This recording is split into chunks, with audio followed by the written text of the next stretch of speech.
Laika Barista! Hi at kaway-kaway sa'yo, yes, Bren, na sinasabing handa raw ibigay ang lahat para sa taong pinakamamahal niya. Ay, kasapi ka ba dyan?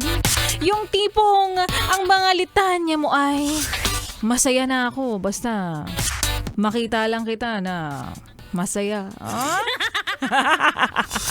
So, sa umpisa lang ng relasyon yan. 'Di ba? Itataga ako sa bato. Kapag tumagal kayo, lahat ng mga magagandang nararanasan mo ngayon, magbabago yan. Ang tanong, kung magtatagal kayo. Ang bitter, kakasimula pa lang eh. And speaking of nagmamahal, ay, alam mo minsan ibang dahilan talaga kung bakit naiiyak ka na lang eh. Kapag naririnig mo ang salitang mahal. 'Di ba? Dati kapag mahal, naiiyak ka sa tuwa. Ngayon, kapag sinabing mahal, naiiyak ka na lang sa sobrang mahal ng bilihin, ang mahal ng pamasahe, ang mahal ng singil sa kuryente. 'Di ba? Grabe. Napapaisip nga rin ako, dati stress reliever natin ang pag-grocery. Pero ngayon, mas nakaka-stress ng mag-grocery. 'Di ba?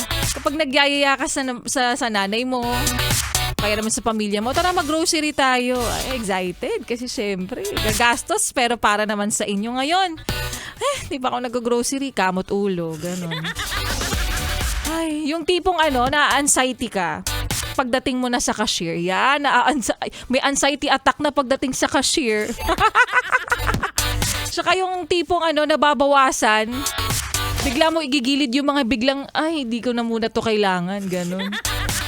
Ako, anyways, baka ako nga kapag ganyan senyales na rin yan, yes friend, na tayo po ay magtipid na. At baka isa na rin itong paalala para tayo ay, alam mo na, magbawas-bawas na ng timbang. Para kapag may nagtanong bakit ang payat-payat mo, sabihin mo ang susi dyan iisa lang, kahirapan. Maayong hapong muli sa mga maot at gwapa ni yes friend natin. Kasama nyo na nga, kachismisan, kakwentuhan at kaututang dila rin ngayon pong hapon nang makulimlim tas biglang iinit, tas mainit tas biglang kukulimlim. Dami na naman nagkakasakit.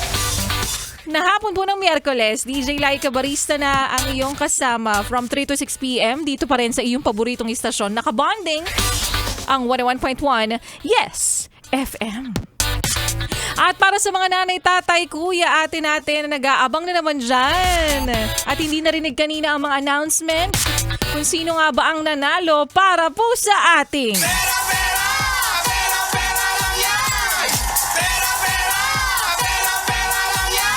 aba, syempre masaya na naman, kinikilig na naman dahil nag-aabang ka na naman kung ikaw nga ba ang nanalo for today.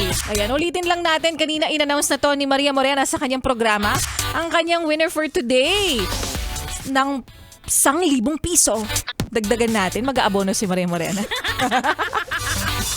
Walang iba kundi si Kuya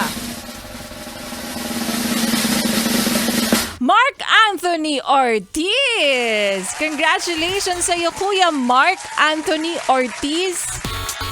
Hintayin mo lang na kontakin ka ng aming staff kung sa paanong paraan mo makukuha ang iyong 1,000 pesos o kaya naman sa kung paanong paraan na pwede namin maibigay sa'yo na pwedeng hindi ka naman na pumunta dito.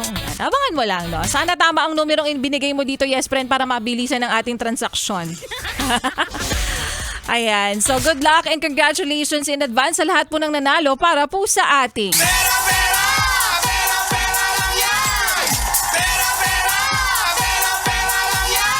at kapalit syempre ng mga ipinamimigay namin dito, wag mo nang ilipat ang iyong stasyon. Wag mo na rin ipihit pa ang iyong talapitan sa kalaban dahil pagbabalik po si Laika Barista at sa aking pagbabalik.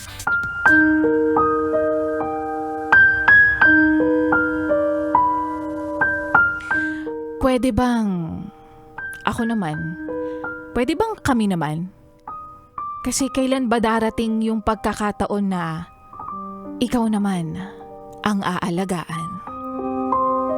At yan nga, Yespre, ng kwento na ating mapapakinggan mamaya sa aking pagbabalik para po sa ating Laika Barista Moments. Kaya naman ituloy pa natin ang pakikinig mo sa mga kantahan natin ngayong araw po ng Miyerkules. Kasama po ang susunod na kanta na para sa mga lalaking pinaglalaruan ang damdamin ng mga kababaihan. Ang masasabi ko lang sa'yo, hype ka boy. Charot. Kaya naman here's Hype Boy by New Jeans. Dito pa rin sa 101.1 Yes FM.